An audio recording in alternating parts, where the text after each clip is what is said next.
Jeff Colson is a warning preparedness meteorologist at Environment Canada. Jeff, good to see you, and thanks for taking the time today. Thanks for having me, Todd. First of all, what is a polar vortex? Well, I think it's a term a lot of people have heard over the last few years, but what we're dealing with is an area of very, very cold air. But this area of very cold air doesn't sit near the surface. There's multiple layers in the atmosphere. The troposphere is the lowest layer closest to the surface, the first 6 to 20 kilometers of the atmosphere. Just above that is the stratosphere, and it goes up to about 50 kilometers above the surface of the Earth. And the polar vortex actually sits in the stratosphere. Very, very cold air rotating around, normally around the poles. It exists 12 months of the year, but it's at its most intense during the winter months and then weakens off in the summer months. I love how, the description that we just showed said ideally stays around the polar regions, but of course, that's not always the case as we're seeing. What do you make of this situation in Siberia, Jeff? It's pretty incredible. And as you mentioned, that temperature, the coldest of 2023, and in looking at the Russian weather records, the coldest temperature they've recorded in the last couple of decades. So we know just on the other side of the pole in Siberia, there is some brutally cold air sitting there. And the question is it going to make a transition over to this side of the pole? And could it affect our weather as we get into the month of February? And that's certainly what a number of meteorologists and climatologists are keeping a close eye on.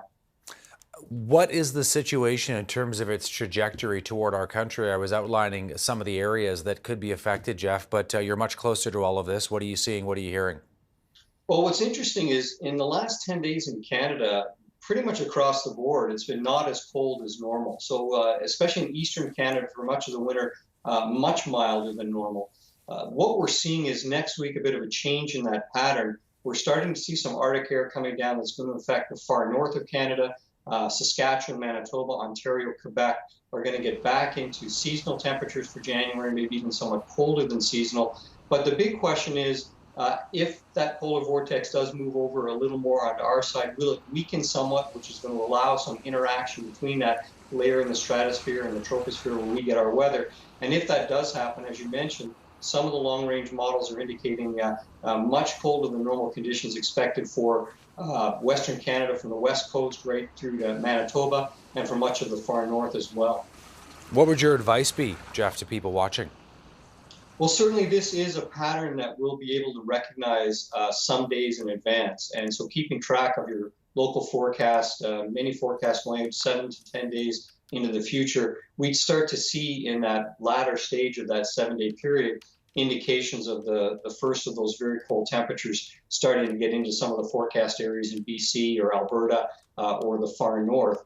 And so I think as we get through the rest of January, we get into February, that's when we're going to start to get a better sense of is this polar vortex going to be a factor for us? And if so, just how cold could it get?